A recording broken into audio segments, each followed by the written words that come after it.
maestría y cada materia tenemos un invitado especial con una amplia experiencia en el tema de la materia, en el tema central, y en el día de hoy nos acompaña mi querido amigo y además paisano, porque es de ascendencia libanesa, Mauricio Reynoso Nazar. Él es director general de la Asociación Mexicana de Dirección de Recursos Humanos, AMEDIR. Es egresado de la Universidad Iberoamericana y cuenta con el diplomado de alta dirección del IPADE. Ha colaborado en varias compañías internacionales en los sectores de consumo, automotriz y farmacéutico. Varias de ellas están clasificadas dentro de las 500 empresas de Fortune, como Merck, Sharp-Tom, como Mars, como Vector, como Coca-Cola Company, Coca-Cola FEMSA y Chrysler, entre varias más.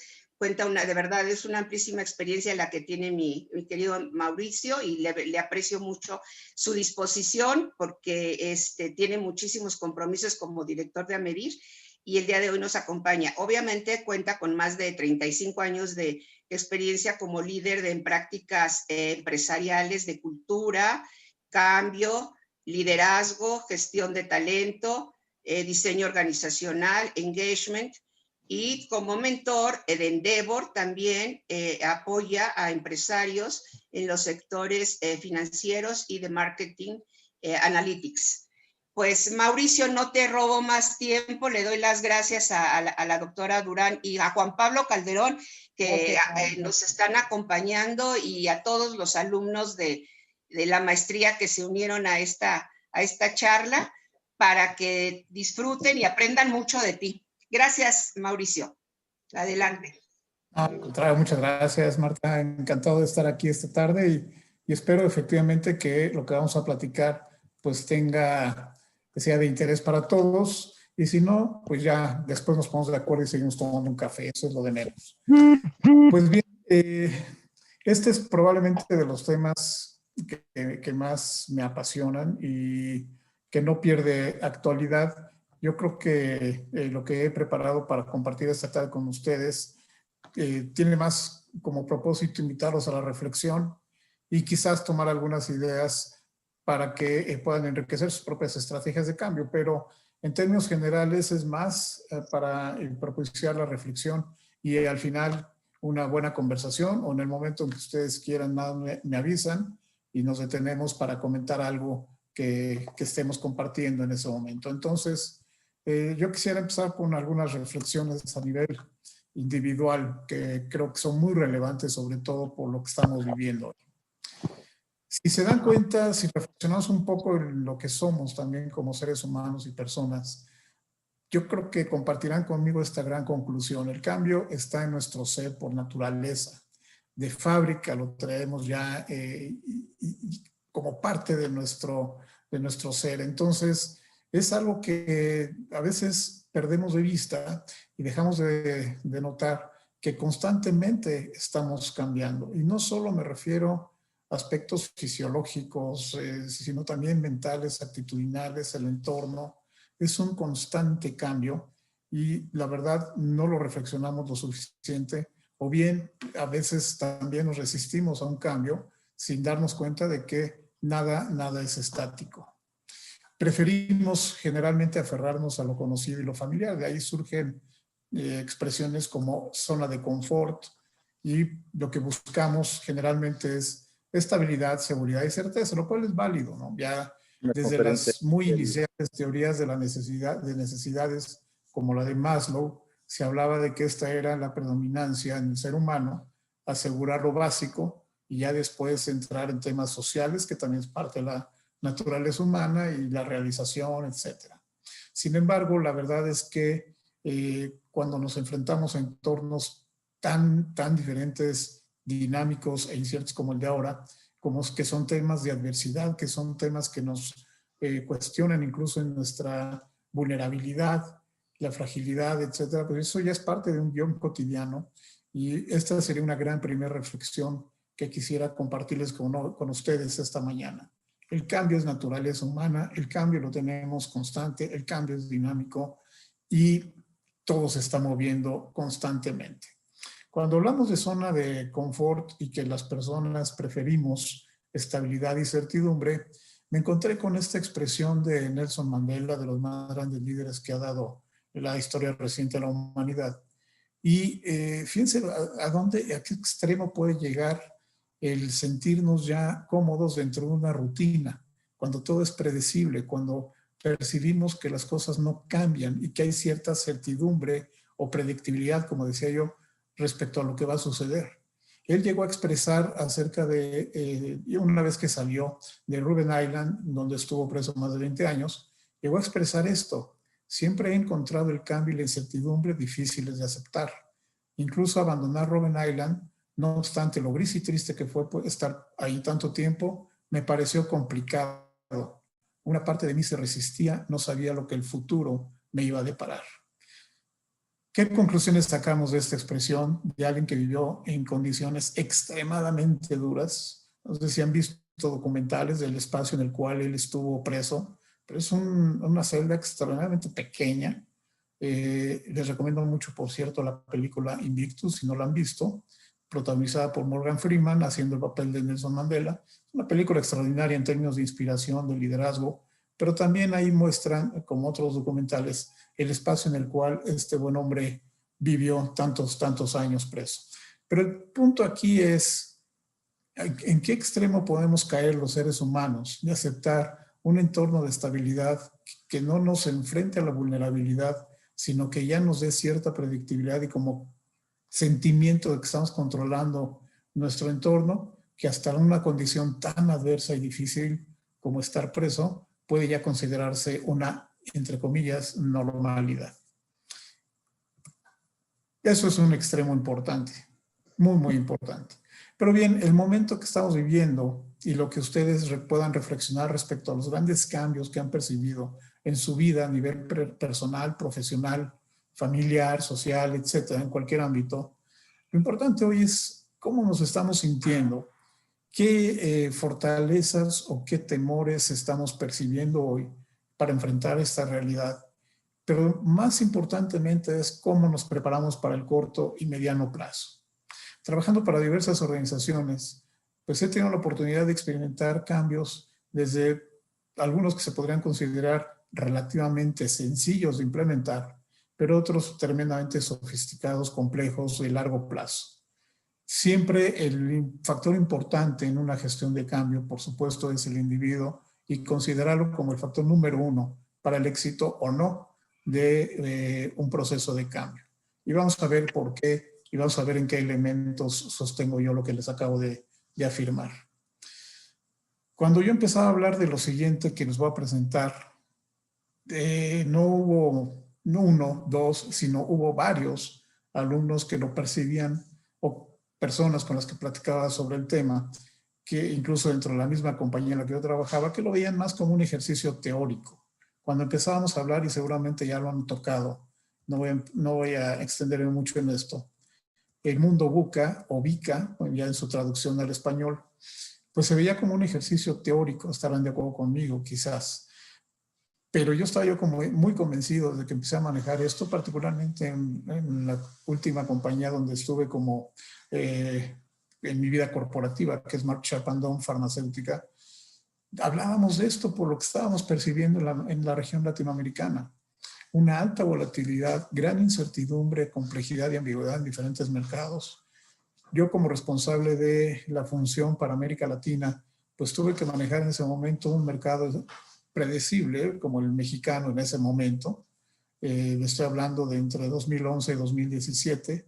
Y la verdad era un mercado relativamente estable, muy sólido para la industria farmacéutica, pero teníamos el otro extremo, un mercado venezolano completamente volátil, incierto, complejo, sobre todo complejo y sobre todo ambiguo.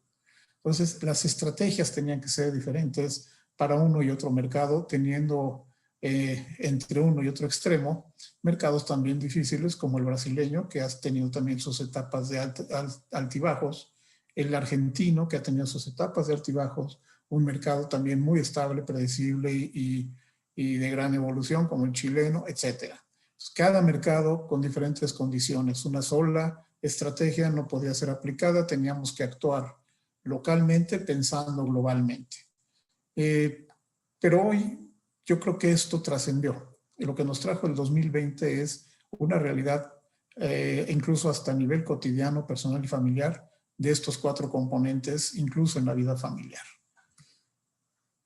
Cuando también empezamos a tocar que el siglo XXI iniciaba y que empezábamos a tener la aceleración de lo que en ese momento considerábamos los 10 grandes disruptores, en mayor o menor medida teniendo impacto en nuestra vida personal, familiar, pero sobre todo organizacional, pues hablábamos y siguen siendo vigentes de un incremento enorme en la tecnología, al grado, y yo sigo sosteniendo, que debemos de estar muy conscientes de que la tecnología está para subordinarse al ser humano y no al revés. Yo creo que la tecnología que está en todos lados, ya en muchos aspectos de la vida social, de las relaciones interpersonales y laborales, la tecnología empieza a predominar sobre el ser humano y no me parece que eso sea nada correcto. Entonces, un punto de reflexión aquí también que les pongo es, no permitamos que la tecnología, que estemos subordinados como seres humanos a la tecnología. La inteligencia artificial, la computación cognitiva, la robótica, son temas que van creciendo, van siendo ya parte de nuestra cotidianidad y laboral, profesional. Simple y sencillamente estamos inmersos, y parte de lo que yo comentaba en cuanto a tecnología, ya en el mundo de los algoritmos, ¿no? Si Spotify, Netflix y demás ya pueden adivinar y darme una lista de preferencias de acuerdo a lo que los algoritmos van detectando que me gusta, bueno, imagínense si no empezamos a estar subordinados ya a la tecnología, ¿no? Algo muy importante es también los cambios y la mayor conciencia en términos de diversidad en su más amplio concepto, no solo de género, sino de pensamiento, de orientación sexual, etc. La diversidad empieza cada vez, o ha cobrado una fuerza muy importante, pero empieza a cobrar ya también un protagonismo más relevante, igual que la inclusión.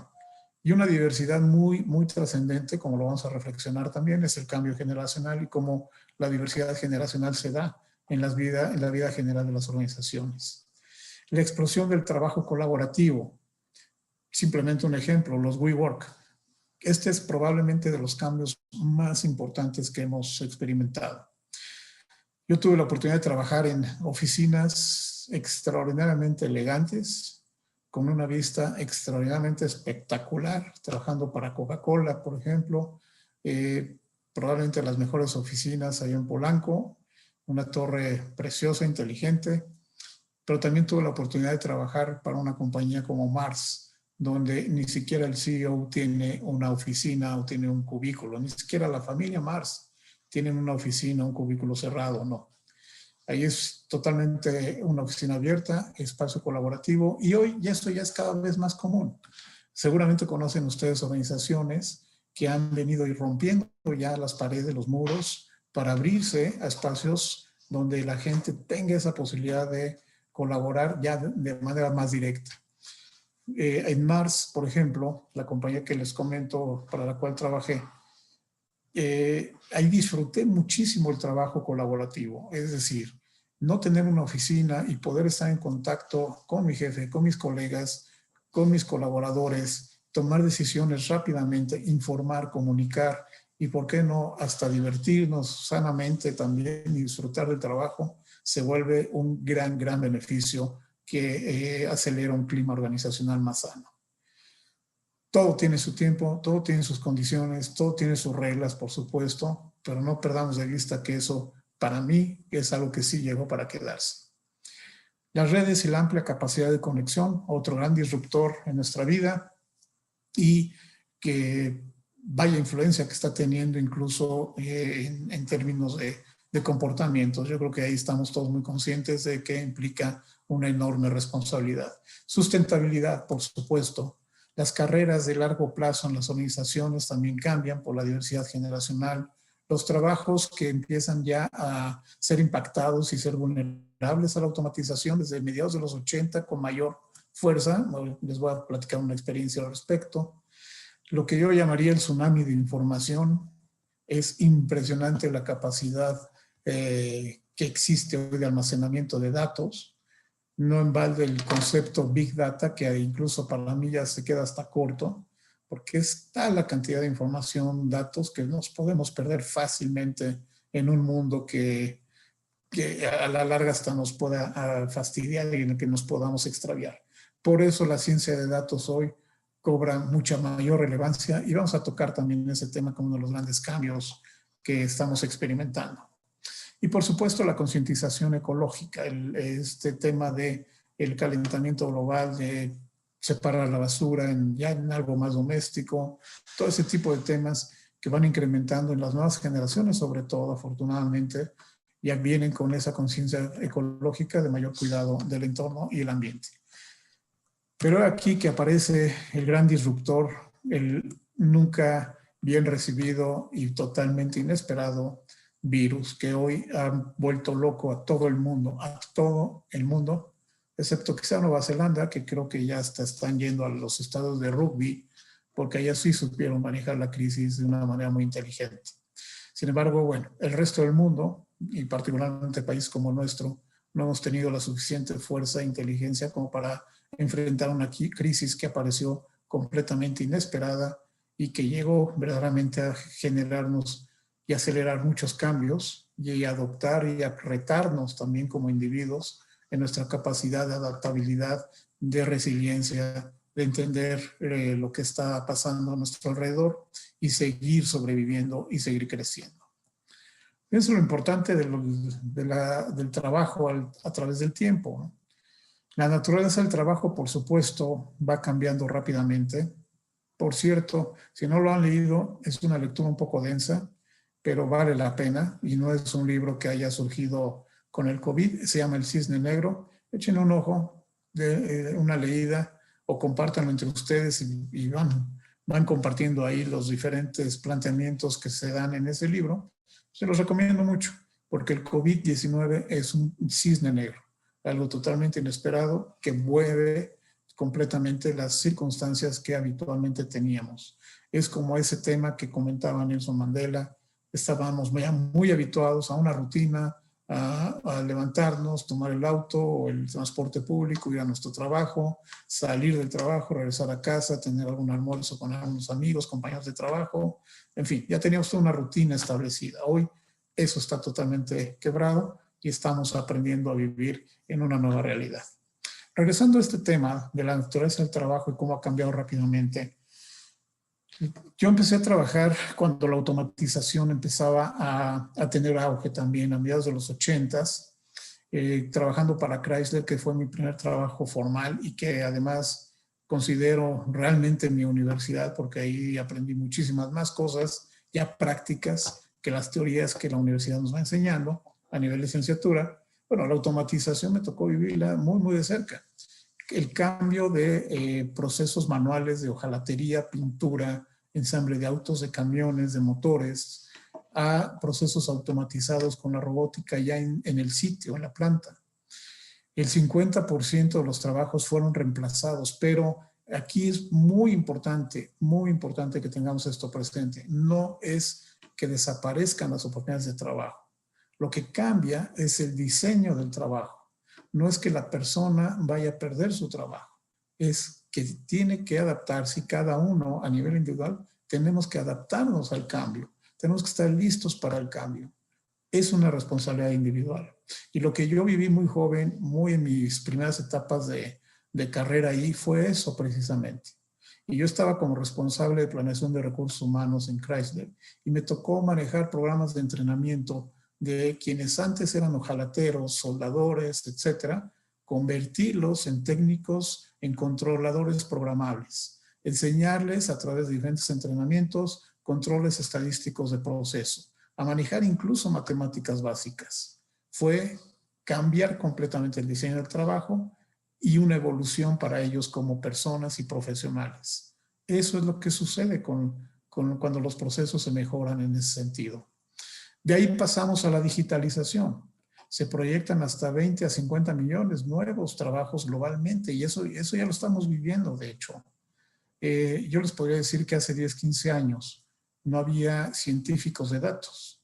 Hoy los científicos de datos son de las profesiones y de los especialistas más buscados, que se empiezan a cotizar muy bien y que nos lo están sabiendo hacer, se colocan de maravilla. Y algunos bancos, como Sabadell, como BBVA, ya tienen Chief Data Science Officer. Muchas de las startups exitosas de las que hoy estamos hablando, o incluso que estamos utilizando, ya tienen sus científicos de datos trabajando con ellos. Cualquiera de las aplicaciones que ustedes ya utilizan cotidianamente tienen el trabajo o es el resultado de científicos de datos que empiezan incluso a predecir por nuestro comportamiento y nuestros hábitos de consumo, qué es lo que nos gusta, qué es lo que no nos gusta, qué es lo que vamos a comprar, en qué momento, etcétera, etcétera. Así que la digitalización ya la estamos viviendo de una manera muy intensa. Fíjense además qué interesante esto, otro cambio importante. El 65% de los estudiantes de primaria hoy se van a desempeñar en trabajos que todavía no existen. Ya les ponía el ejemplo del científico de datos. No sabemos qué profesiones, entre comillas, profesiones, no sé si les vayamos a llamar así, van a existir dentro de 10 años. Así que esos que están estudiando hoy primaria van a tener un trabajo completamente diferente al que nosotros hoy probablemente hemos venido conociendo y desempeñando. Ya les hablaba yo también de la diversidad generacional. Y hoy diferentes generaciones conviven en una sola organización, en un solo proyecto, y eso enriquece enormemente los puntos de vista y el trabajo y la aportación que se da. Todos estos datos que les doy son fuente de McKinsey, publicados marzo-abril de este año, y según el estudio de McKinsey, el 85% de quienes pertenecen a la generación conocida como Baby Boomers esperan continuar trabajando, que son personas que a estas alturas deben andar sobre los 60, 65 años por ahí y que ya no tienen contemplado en su horizonte de vida personal, profesional, retirarse todavía. ¿Por qué? Porque están siendo muy productivos, están aprovechando todos los temas de tecnología y muy importantemente conviviendo y enriqueciendo generacionalmente su propia experiencia con las nuevas generaciones. Es increíble el potencial y lo que se puede lograr cuando las diferentes generaciones X, Baby Boomers, Millennials, etcétera, conviven y sacan adelante ideas y proyectos. Otro tema muy importante en cuanto a naturaleza del trabajo también es, dada la digitalización, dado el crecimiento exponencial que estamos teniendo en términos de aplicaciones y facilidades para hacer todo desde casa, pues está también la gig economy. La gig economy, que también se le conoce como la economía digital, calcula, de acuerdo a estos estudios de McKinsey, que hacia finales de este año representará el 40% de la fuerza de trabajo a nivel global. Y les puedo decir que nosotros en la asociación tuvimos un evento virtual este año, en septiembre, a principios de septiembre, decidimos irnos con un proveedor internacional y curiosamente mi ejecutivo de cuenta estaba en Dubái, un par de desarrolladores en esa plataforma en particular, en Emiratos Árabes Unidos, y nuestro líder de proyecto en Valencia, España. Y la firma está basada en Texas. ¿Algún problema? Ninguno. Nuestro evento funcionó de maravilla, fluyó de maravilla. Toda la planeación, el desarrollo, los ajustes, todo lo que estuvimos preparando para que así fuera, lo estuvimos llevando a cabo en conferencias, en videoconferencias. Todo fluyó de maravilla. La economía digital quiere decir que hay un nuevo esquema de trabajo ya, en el cual una persona, un profesional puede trabajar incluso para varios empleadores, diferentes proyectos, desde el lugar que él decida o ella decida. Su casa, un Starbucks, donde decidan trabajar y trabajar para cualquier organización en cualquier parte del mundo. Esto no es un mito, esto no es una aspiración, es algo que yo en lo personal ya viví entre junio y septiembre de este año con el ejemplo que les acabo de dar. Es increíble que podamos tener un gran resultado, trabajar tan bien, teniendo gente en horarios incluso diferentes. Dubái tiene 9, 10 horas de diferencia con nosotros y teníamos nuestras reuniones a las 9 de la mañana. Tuvimos reuniones incluso a las 2 de la tarde, hora de México. Nunca hubo un problema para conectarnos, no importaba dónde estuviese alguno de nosotros. Así que esto ya es una realidad, esto ya está sucediendo Y se los puedo poner ya como ejemplo porque ya lo viví, no me lo platicaron. Y otro tema muy importante que hay que considerar en todos los cambios que estamos viviendo, pues es que ya estamos incorporando a la vuelta de la esquina, valga la expresión, a la primera generación digitalmente nativa, ¿no? Una generación que ya trae nuevas habilidades, actitudes, expectativas, va muy de la mano con lo que comentaba yo hace un momento. Esta generación sí va a alcanzar a trabajar en algunos trabajos que hoy todavía existen, pero los que le siguen ya no. Entonces, esta nueva generación ya nació con Internet. Esta nueva generación ya nació con la facilidad de acceso a toda la información que quieras. Todos los datos que quieras los tienes en un clic. Ya nació con una nueva manera de relacionarse interpersonalmente, mucho a través de los medios o de las redes, con sus pros y sus contras. Ya se están incorporando. Entonces, quienes estén escuchando que sean millennials, pues ya les van a quitar muy pronto el cetro de ser el centro de toda discusión y preocupación, porque ya vienen los centennials o los Z o como les quieran llamar, ya viene una generación que también usted los va a poner a retar, los va a retar como ustedes nos han retado a nosotros en otras generaciones. Así que estén preparados porque ya están por llegar, sino es que empiezan a llegar.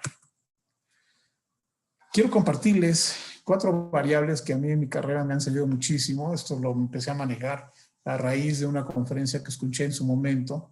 Lamentablemente no recuerdo el autor de este modelo, pero yo también le he ido haciendo ya algunas adecuaciones conforme el tiempo ha pasado y la experiencia pasada. Pero son variables de equilibrio organizacional que han sido para mí como la brújula cuando he tenido que establecer estrategias de cambio. Se los quiero platicar rápidamente, ya ojalá ya después un momento para entrar más en detalle con más ejemplos, pero quiero pedirles que me sigan aquí muy de cerca. Miren, vamos a hablar de 4 variables. Una de ellas es una variable independiente, que es el entorno VUCA o el mundo VUCA, como ustedes lo manejen más coloquialmente. Espero que la pantalla y el sonido se sigan fluyendo bien, si no, pues también me dejan saber, por favor, si hay algún tema técnico para detenerme y corregirlo. Entonces, les decía, vamos a ver estas 4 variables, empezando por la que llamo, o es, de hecho, la variable independiente, el entorno VUCA o VUCA. Cada una de estas variables la vamos a ubicar en un continuo de 2 extremos que ahora les voy a comentar. ¿Por qué es la variable independiente? Porque todo lo que sucede en el entorno no está necesariamente bajo nuestro control. Pero hay 3 variables dependientes que sí podemos ir manejando y sí podemos ir controlando. Son primero el diseño organizacional del trabajo, segundo el talento y tercero el liderazgo. Como les decía, cada una de estas 4 variables las ubicamos en un continuo con 2 extremos. El entorno VUCA puede ser un entorno estable, pocos cambios o casi nulos cambios, o un entorno VUCA muy dinámico, turbulento y de constante cambio. El diseño organizacional y del trabajo puede ser una estructura muy rutinaria, muy estable, no hay cambios, o un diseño muy flexible que requiere adaptabilidad constante. El talento en términos generales, muy generales, puede ser proactivo, creativo, flexible, independiente, o puede ser un talento más dependiente, más reactivo y que espera que las cosas le indiquen qué hacer para que puedan actuar. En términos muy generales, ¿no? La persona o es muy proactiva o muy reactiva, muy independiente o muy dependiente, muy creativa o muy poco flexible. En términos muy generales, como les digo. Y el liderazgo, pues los extremos que sabemos desde aquel viejo ingeniero industrial llamado o apellidado MacGregor y que ha sido base para cualquier cantidad de teorías de liderazgo hasta la fecha, liderazgo autócrata o liderazgo participativo. Les digo que este ha sido para mí como la brújula porque me ha ayudado para diagnosticar cómo dirigir el cambio en las diferentes circunstancias en las que he podido trabajar. Yo digo que hay un equilibrio perfecto de estas 4 variables. Si estarán de acuerdo conmigo, si mi entorno es dinámico y turbulento como el que hoy vivimos, las organizaciones en su estructura y el diseño de los roles y responsabilidades internamente tiene que ser flexible, adaptable, ágil. Por eso el tema de agilidad organizacional hoy es tan importante. Y el talento que funciona muy bien y que nos sentimos muy cómodos en un entorno dinámico y turbulento con diseño de trabajo flexible y ágil, es un talento proactivo y creativo, independiente. Y el estilo de liderazgo que funciona muy bien con ese tipo de talento es un liderazgo participativo. Aquí, como ven en la línea verde, y espero que la puedan distinguir muy bien, estamos hablando de un equilibrio perfecto. Esta es una organización que va viento en popa, no tiene grandes problemas, seguramente está creciendo enormemente. Este es un equilibrio tan sano como el que represento en la línea roja. Si mi entorno VICA fuese un entorno más tendiente a lo estable, pues el diseño de trabajo obviamente es rutinario. Si no hay cambios, si no hay nada que esté afectando un aspecto rutinario, pues entonces no hay necesidad de modificar nada en el diseño de organización y del trabajo. Y el talento que funciona muy bien ahí, pues son personas que les gusta la rutina, la estructura, un día igual, uno tras otro, todo, seguir la misma secuencia de actividades, desde que se levantan, se bañan, salen al trabajo, siguen la misma rutina todo el tiempo.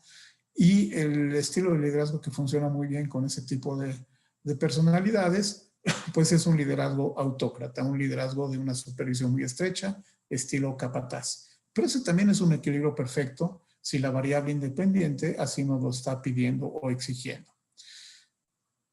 ¿Cuál es la realidad? Pues que estos equilibrios perfectos tienden a ser teoría, pero sí nos dan mucho trabajo a los que nos gusta la gestión del cambio. En esta línea amarilla les daría yo un ejemplo de una situación. Supongamos que, déjenme encontrar aquí rápidamente.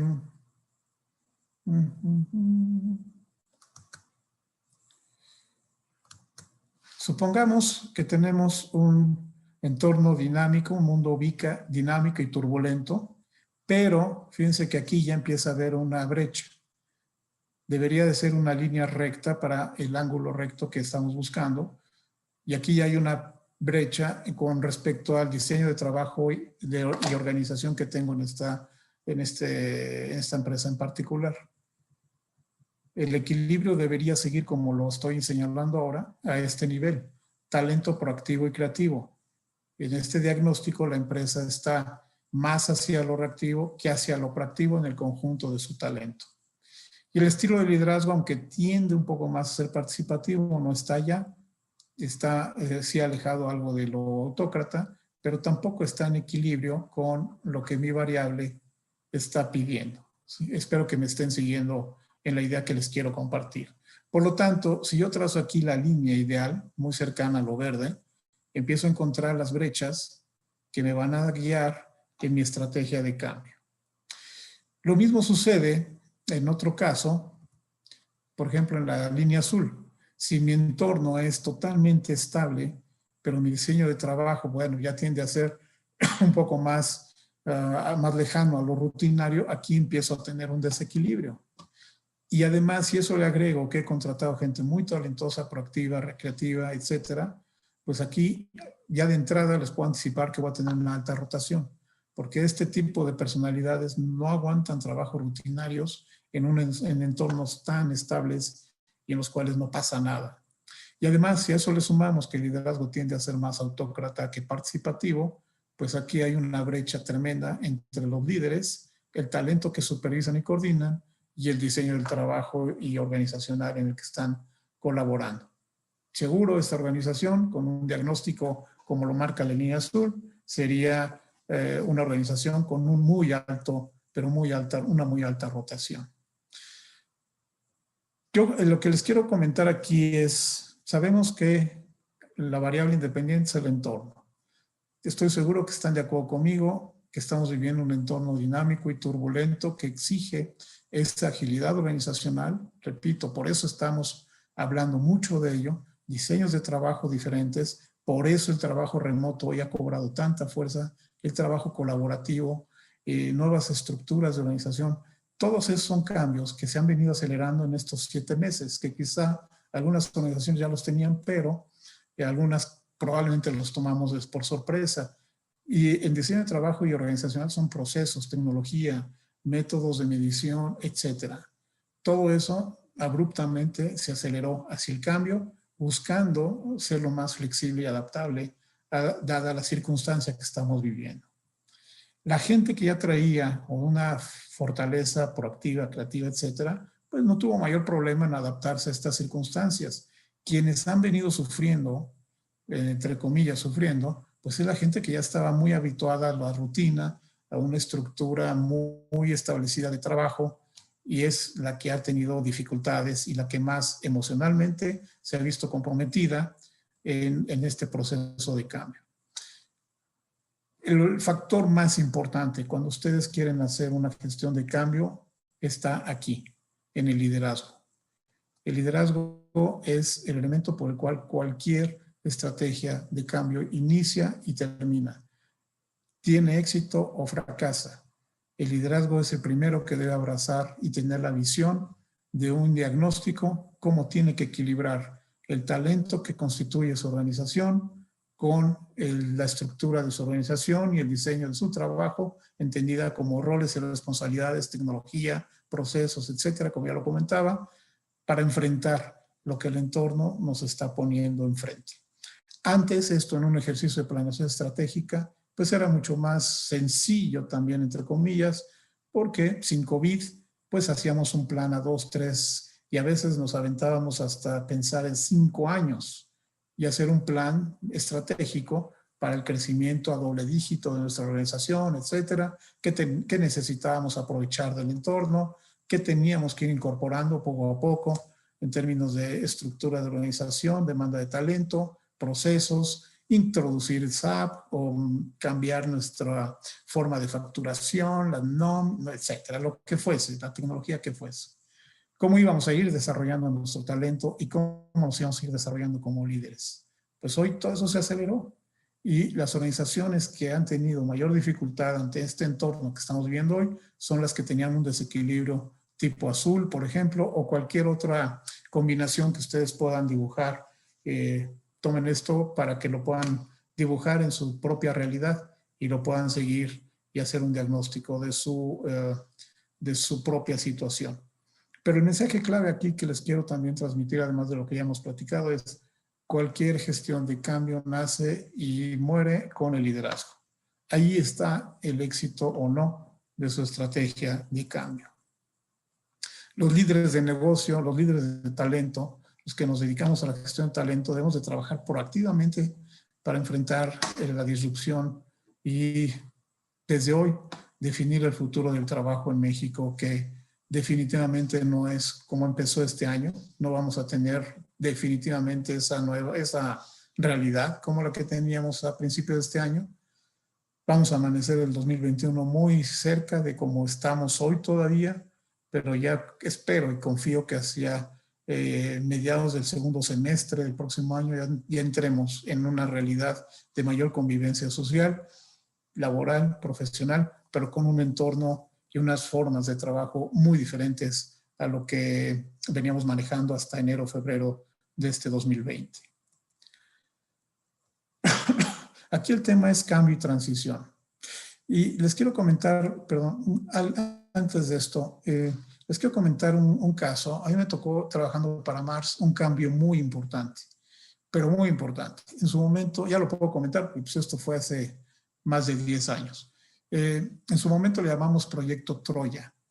En México, las 3 categorías de Mars estaban integradas en una sola organización, llamémosle así. Entonces teníamos la categoría de alimento para mascota, cuidado de la mascota, teníamos la categoría de chocolates y una categoría recientemente adquirida por la familia Mars cuando llegué a la compañía en 2005, que es Lucas, que son dulces enchilados, pelucas, escuincles, en fin, tamarindo y demás. Bueno, lo que empezamos a trabajar fue dividir la organización en 3 grandes categorías con su propio staff, su propio director general, con sus propias líneas de reporte para finanzas, recursos humanos, manufactura, etcétera, porque también incluso a nivel comercial pues hacía mucho sentido de que vas a negociar con diferentes compradores en los grandes retailers o en las grandes cadenas de distribución de mayoreo canal tradicional, como se le conoce. Por lo tanto, dividimos a la compañía en 3 grandes organizaciones muy enfocadas a lo que era su línea de negocio y de producto. Les pongo este ejemplo porque si esa estrategia tuvo éxito, fue justamente por el equipo de liderazgo del cual me honro en haber sido parte, pero muy particularmente por el presidente de la compañía en ese momento. Él y yo, junto con el financiero y otros, logramos transmitirle a la gente la importancia del cambio, tomarlos en cuenta y, muy importantemente, algo tan básico como la comunicación, que siempre se nos olvida porque lo damos por sentado y lo damos por asumidos muchas cosas. Bueno, la comunicación funcionó de maravilla. Un ejercicio tan simple, para ponerles un ejemplo, un ejercicio tan simple como tener preguntas y respuestas, ¿qué es a raíz de ese cambio, qué es lo que se preguntarían los colaboradores? Y vamos a trabajar las respuestas que les vamos a dar. Y las preguntas en las que no tengamos respuesta, muy honestamente decirles, no tengo la respuesta ahora. Ya veremos conforme va evolucionando, pero sí puede tener estos impactos, en fin, dar alguna orientación, pero siempre dar la cara y ser muy transparentes e informar con oportunidad. Lo mismo sucedió en Merck Sharp & Dohme. Merck Sharp & Dohme, cuando yo llego a la compañía, acababa de adquirir Schering-Plough, otra compañía farmacéutica muy importante, ambas de los Estados Unidos, firmas de los Estados Unidos, muy importantes farmacéuticas las dos, y en México tenían operaciones muy importantes ambas también. Entonces, les comento, Merck Sharp & Dohme es una compañía de alta especialidad, quiere decir cardiovasculares, respiratorios, pero de verdad de alta especialidad, oncológicos, y Schering-Plough tenía más su fortaleza en productos de consumo, lo que se llama OTC, con líneas como Desenfriol, Afrin, Afrinex, Coppertone, que es una línea de bloqueadores, en fin. Bueno, al momento de integrar ambas compañías, pues imagínense todos los temas que hubo que enfrentar ahí en cuestiones de cambio, pero lo que les quiero comentar es que mis respetos para la directora de manufactura, honrosamente mujer, por cierto, porque esta integración y este cambio implicó racionalizar las plantas. Schering-Plough tenía o tiene un centro de manufactura muy importante, sofisticado y muy avanzado en Xochimilco. Y Merck Sharp & Dohme tenía una planta, eso sí, arquitectónicamente muy bonita en Avenida División del Norte. Bueno, había que racionalizar las plantas, se cerró ya la de División del Norte y todo se concentró en el centro de manufactura de Xochimilco.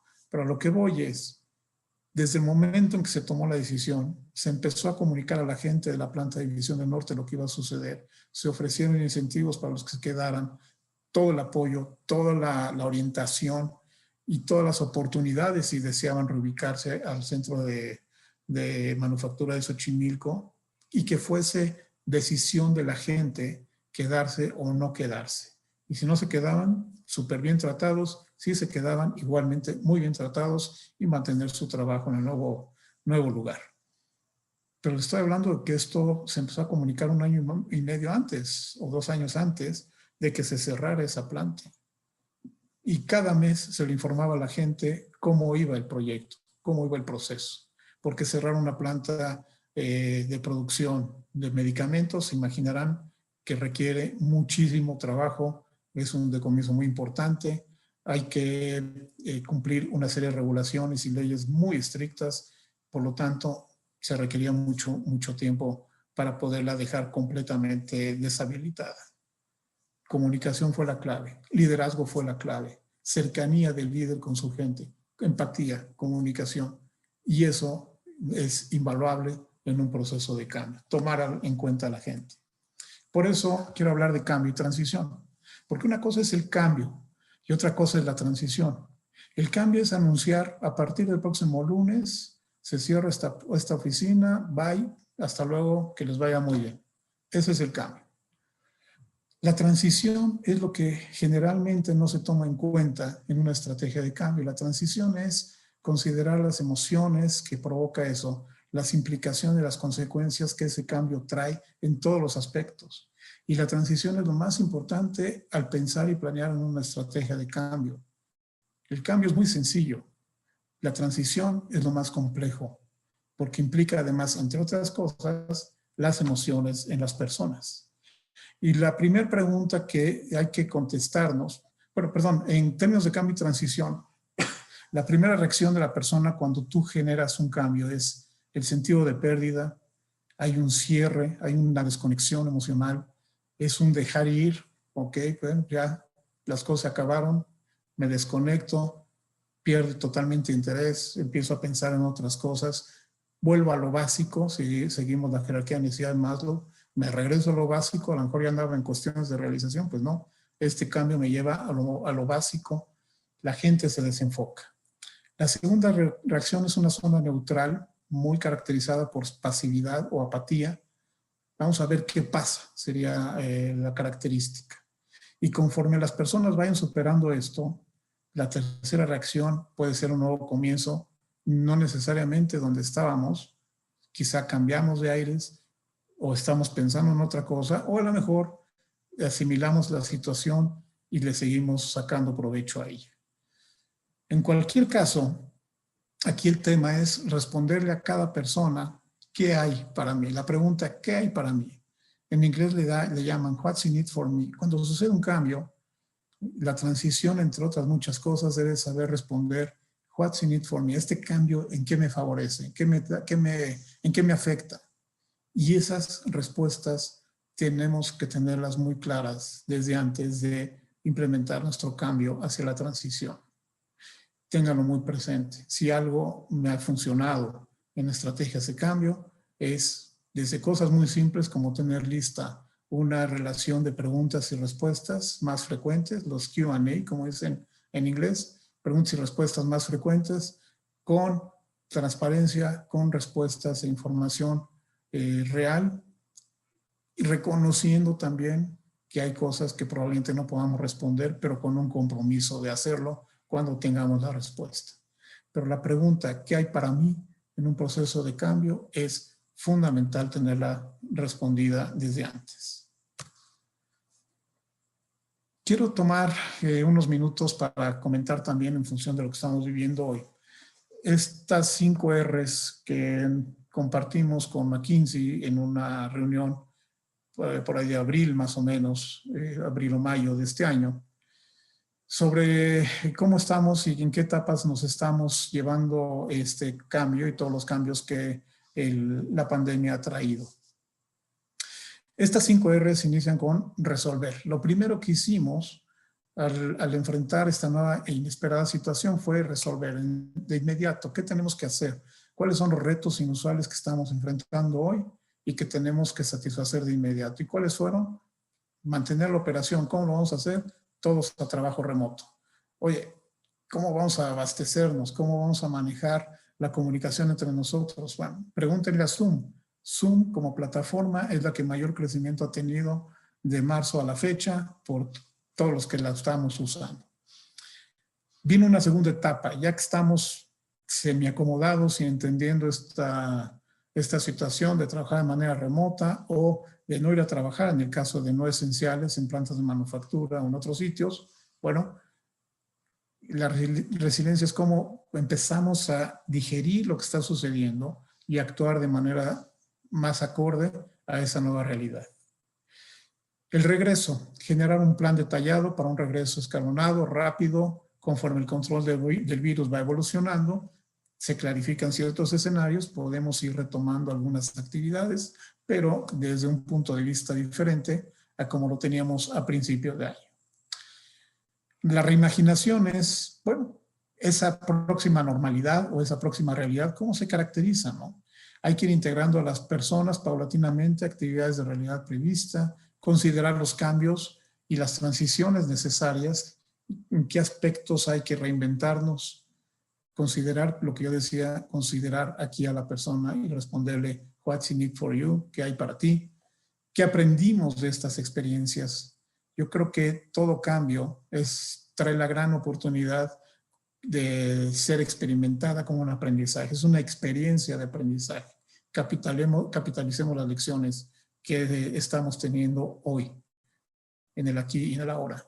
Y la quinta etapa será reformar. Un escenario ya más claro, bueno, pues estaremos actuando en un nuevo entorno, con nuevas relaciones interpersonales o formas de relacionarnos a nivel interpersonal, profesional, social, con un entorno de regulaciones muy diferente. Probablemente tengamos que respetar nuevas normas de convivencia, de relacionamiento comercial, económico, etcétera. En fin. Ahora, ¿nosotros dónde estamos? Pues yo creo que de marzo a octubre, pues hemos pasado ya por las dos primeras R's, resolver y resiliencia. Algunos quizá todavía traen un pie dentro de resiliencia. Y estamos aquí, creo yo, en el regreso, tratando de entender cómo hacerlo todavía. No hay realmente de alguna organización que yo destaque de tener un plan detallado para este regreso, pero considero que estamos justamente en esta etapa, pensando en ese regreso ya. Lamentablemente hoy nos avisan que en la Ciudad de México al menos seguiremos o regresamos, porque para mí es un paso atrás, semáforo naranja con alerta, que bueno, podríamos entenderlo también como rojo, pero no se animan a decirlo así, está bien. Pero eso quiere decir que debemos de seguir teniendo cuidado extremo en cómo nos relacionamos y las actividades fuera de casa que estamos llevando a cabo. Así que yo creo que estamos un poco atorados todavía entre la etapa 2 y la 3. Todavía no veo a nadie entrando a etapas de reimaginación y mucho menos a reformar. Esas etapas no sabemos cuándo las podamos empezar a disfrutar, porque realmente creo que las vamos a empezar a disfrutar cuando podamos retomar algo de la convivencia laboral, social, etcétera, a la que veníamos acostumbrados. Por lo pronto, estamos todavía atorados aquí y vuelvo al origen de nuestra conversación. Lo importante es que las personas entendamos que el cambio es parte de nuestra vida, o en este momento somos diferentes a como éramos cuando empezamos esta conversación y muy diferentes a como éramos hace un mes y todavía más diferentes a como éramos hace un año y somos muy diferentes a como seremos mañana o dentro de un año. El cambio es constante y como personas debemos entenderlo así y debemos estar muy abiertos a ser adaptables a todo esto. Aunque el reto sea organizacional en términos de cambio, el verdadero cambio siempre ocurre a nivel individual. Y ese es el mensaje con el que quisiera cerrar, porque creo que en la medida en que nosotros asimilemos que esto es constante y dinámico, que hay muchos aspectos que no van a ser como antes y que hay nuevas formas de relacionarnos y de interactuar hoy, en esa medida vamos a poder ayudar también a los demás. Ayer lo comentaba con un grupo de alumnos también, les decía, esto me recuerda muchísimo al ejercicio que nos hacen en los aviones, poco antes de despegar, que las aeromosas toman sus equipos de mascarilla, etcétera, y nos dicen, en el caso eventual de tener una pérdida de presión en la cabina, el primero que debe ponerse la mascarilla de oxígeno es usted, antes de ayudar a los demás. Eso mismo les transmito. Primero entendamos cómo estamos asimilando nosotros el cambio antes de pensar en cómo manejarlo hacia los demás. Y tengamos las respuestas lo más claro posible, informemos con oportunidad, que esa para mí es la clave del éxito, siempre impulsada por el factor más importante, que es el liderazgo. Hoy más que nunca, el liderazgo es lo más importante en las organizaciones y debe estar muy preparado para este tipo de eventualidades y manejar, gestionar el talento de la manera adecuada. Pues muchas gracias, Marta. Ha sido un placer poder compartir esto y remontarme a mis épocas de Chrysler, Mars, Coca-Cola y demás. Hay mucho que les quisiera contar, pero sé que tenemos una hora nada más y ya me pasé. Entonces, pues aquí sigo el tiempo. Muchas gracias, Mauricio. La verdad, disfrutamos muchísimo todas estas experiencias y la plática la conversación que has dado. La verdad, quiero aprovechar para darte las gracias dobles, porque primera, el que nos hayas acompañado en la revisión de nuestro nuevo programa de maestría, y ya aceptado formar parte de nuestro consejo académico. Esto viene a enriquecer mucho nuestro programa que ambos comulgamos con la persona al centro de las organizaciones como creadoras de valor, que creo pues, somos de alguna manera generacionalmente compañeros y hemos picado piedra hasta llegar a este momento en donde ya se nos reconoce como CHRO al mismo nivel del CFO como copiloto del CEO y creo que por ahí estamos construyendo muy fuerte. Entonces, darte las gracias por la plática, darte las gracias por formar parte ya de nuestra universidad y aceptar ya el próximo año también formar parte de nuestra academia con una materia que no voy a decir cuál es, pero que viene a innovar totalmente la maestría. Entonces, pues de verdad, muchísimas gracias, Mauricio. Y les pediría a los alumnos ahorita, pues, ¿cuántas preguntas tienes tiempo, Mau, para dar espacio? ¿Cuántas serán? Sí, si quieres nos quedamos unos 15, 20 minutos. 15 minutos, Con mucho ok. gusto. Bueno, la Sí, primera que levantó sí, la mano, si no me equivoco, fue María Elena, ¿es correcto? Pues sí, adelante. Sí, gracias. Muchas gracias, Mauricio. La verdad, tu plática súper enriquecedora.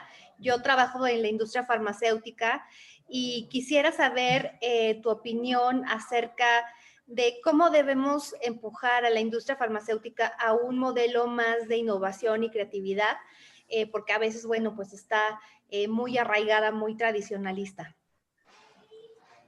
Bueno, pues sí, efectivamente me tocó vivirla en un momento de cambio, como te decía, MSD comprando, integrando a Schering-Plough. Me tocó también el cambio de el representante médico cargando no sé cuántos folletos y papel y ver como médicos, cuando yo acompañé a algunos representantes, le decían, no me vuelvas a traer papel, mándamelo por mail o dame un USB o lo que sea. Y entonces fue que les quitamos todo ese papel y les dimos un iPad a cada uno y efectivamente ya la información se entregaba, todos los dossiers y la información que debe tener el médico se entregaba en una USB o se les mandaba a algún correo en Google Drive, lo que fuera. Todo ese cambio fue importante. O sea, creo que la industria farmacéutica sí vivió muchos años de una estabilidad increíble y lo veía yo en mucha gente dentro de la organización. Hablar ahí, por ejemplo, les voy a poner un ejemplo. El caso, yo siempre he sido muy promotor del trabajo remoto, mucho antes del COVID. En Coca-Cola manejando para América Latina, bueno, pues era de todos los días. Yo viajaba muchísimo y el trabajo remoto para mí, el home office era lo habitual y Coca-Cola lo tenía muy, muy bien regulado. Pero cuando llegué a la industria farmacéutica y planteé la idea de poner trabajo remoto, todo el mundo se me vino encima, el consejo de dirección, que cómo era posible, el mexicano es muy responsable. Fíjate que en esa reunión les pregunté, a ver, ¿cuántos representantes médicos tenemos? 1314, me acuerdo perfecto el número que teníamos entre Schering-Plough y Merck. 1314, entonces tenemos 1314 oficinas. No. ¿Dónde trabajan los 1314 representantes? Pues en Sanborns, en Vips, en la cafetería de algún hospital. ¿Son irresponsables? No. ¿Logran sus objetivos? La mayoría. Entonces, con esa conversación entró el home office como cuchillo mantequilla en México y después en América Latina. Fíjate todos los mitos que tienes que ir rompiendo. Yo te diría que yo dejé la industria farmacéutica en 2017. Yo creo que hoy ya debe ser todavía más claro que el cambio, no sé en qué empresa, no me digas en cuál estás. Sí empieza a haber una brecha, eso sí lo he notado, entre las grandes líderes y otras empresas que se van rezagando, pero también hay pequeña y mediana cuyos líderes han entendido que también tienen que ser ágiles y adaptables. Entonces tienes de todo. Pero siempre cualquier cambio empieza con los líderes.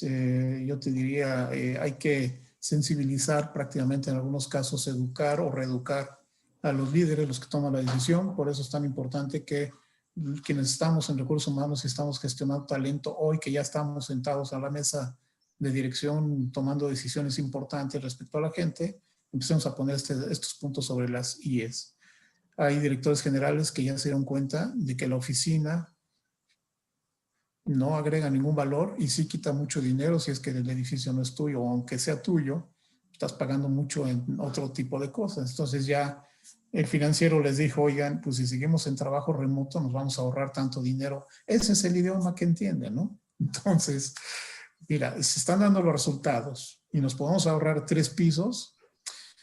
Ese fue otro cambio que me tocó en MSD, porque en MSD también metimos espacios colaborativos, a mí me tocó todavía. No pude empezar en México porque en México fue donde mayor resistencia teníamos. Entonces empezamos en Argentina, Chile, Panamá, extraordinarias oficinas muy bonitas. Panamá, la sala de juntas tiene vista al mar, pues es otra cosa, ¿verdad? No, bueno. Pero bueno, eso ya Vámonos a Panamá. ese es un detalle al margen. Pero lo importante es que aquí, particularmente en México, cuando yo llegué a la compañía teníamos 10 pisos en la torre de MSD, aquí en San Jerónimo.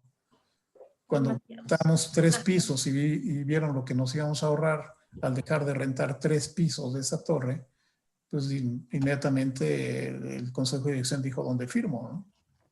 Claro que el director general, cuando vio su oficina, la espectacular oficina que tenía, con baño privado y todo eso, y ya no tener este tipo de facilidades, pues sí vi que puso cara de... se friquean. Exacto, pero finalmente ya la fuerza de liderazgo y ver las ventajas que tenía, y etcétera, pues ya le hicieron cambiar de idea y bueno. Además era un expatriado en ese momento y pues, vamos, sabía que un año más y se iba, entonces me importó mucho.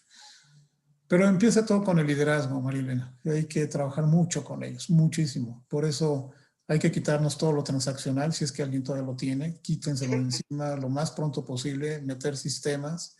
Hay sistemas ya muy baratos, no necesitan irse por Success Factors. Hay otras soluciones incluso nacionales muy buenas, muy, muy buenas.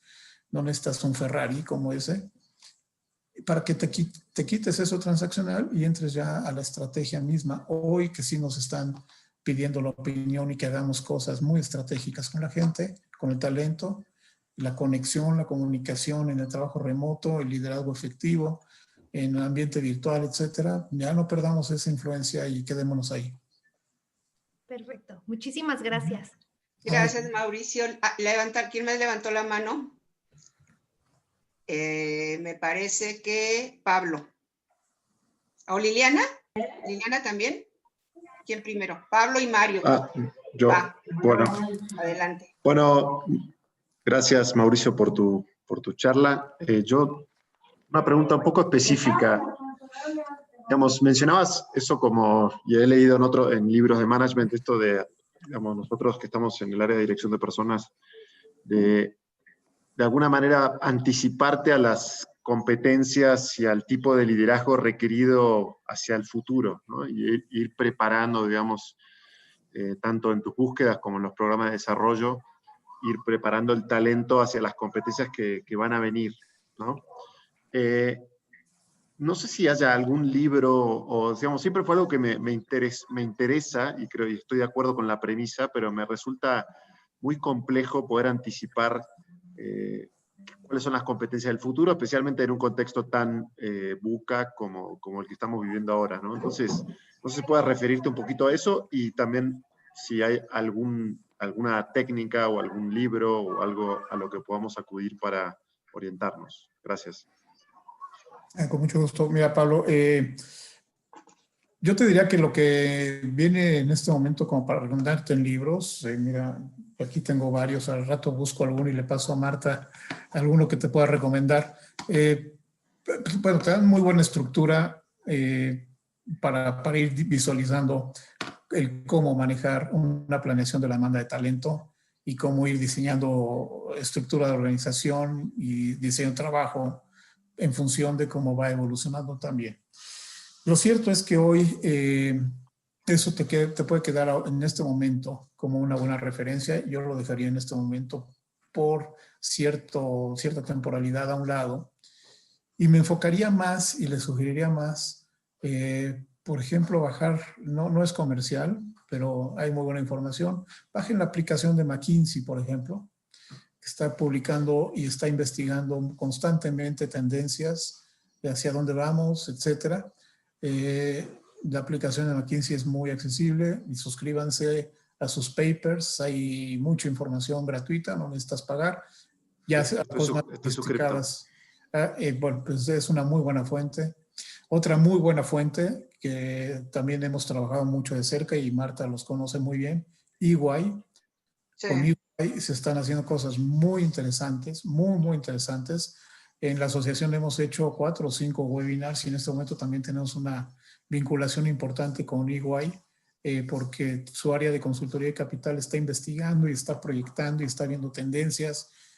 Yo te diría que más en este momento que un libro es ese tipo de fuentes las que nos dan luz de por dónde va, porque también lo estamos ligando a mercados. Mira, McKinsey, por ejemplo, te habla de escenarios a nivel nacional por sector y características, te diría yo, sabemos que existe un coeficiente intelectual, que hay una inteligencia emocional, bueno,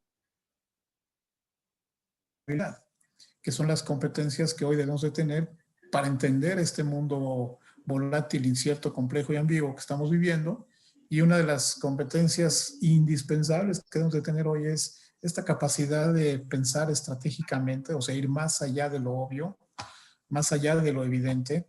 Pero también otra que es muy importante es qué tan preparado estás para manejarte en la ambigüedad. Si conocen el modelo de competencias de Lominger, hay una competencia muy importante hoy que yo destacaría y es manejo de ambigüedad. En inglés le llaman dealing with ambiguity. Entonces, ese manejo de la ambigüedad para mí es de las 3 top en este momento que debemos de tener como persona, como profesional. Porque ya no solo es en relación a tu trabajo, es lo que yo quisiera transmitirles, es tú como persona, como ser humano, cómo estás manejando esta ambigüedad. Y lo demás vendrá como consecuencia natural, tu trabajo, tu relación con compañeros en un ambiente educativo. Tú primero entiéndete a ti mismo cómo lo estás manejando para que después puedas ayudar a los demás. Entonces yo creo que ahí hay 2 fuentes de información muy importantes, EY y McKinsey, es lo mejor que he visto hasta ahora en cuestiones de investigación y estudio constante de cómo van las tendencias. Otro que les recomiendo muchísimo, lo tuvimos como un conferencista en el Congreso y ya no lo vamos a soltar, se llama Tom Hack, H-A-A-K. El holandés. Es holandés, sí. Nada que ver con el traje y corbata, no se esperen a alguien muy formalito o alguien así muy estructuradito como Ulrich. Yo sé que algunos de ustedes pueden admirar a Ulrich, yo creo que Ulrich ya tuvo su momento y el momento hoy de la gestión de talento del cambio viene de Europa. Y Tom Hack para mí es uno de los que hay que escuchar. Él dirige el HR Trend Institute.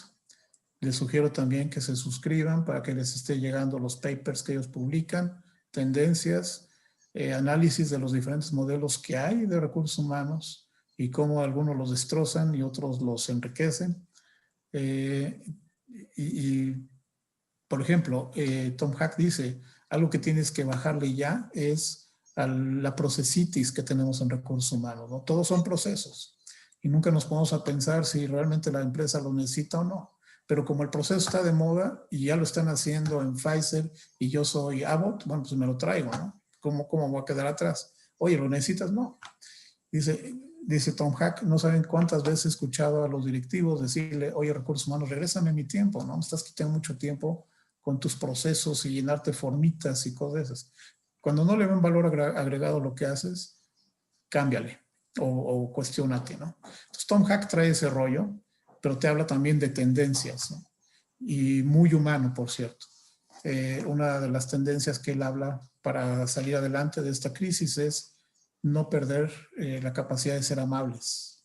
Y eso creo que es importante. O sea, te puede sonar muy básico y muy humano, nada ortodoxo con modelos de administración, pero yo estoy totalmente de acuerdo con ello. Esta es una oportunidad para recobrar la humanidad que debemos de tener en las relaciones interpersonales, de trabajo, etcétera. Este es el momento y nosotros somos responsables de que así sea.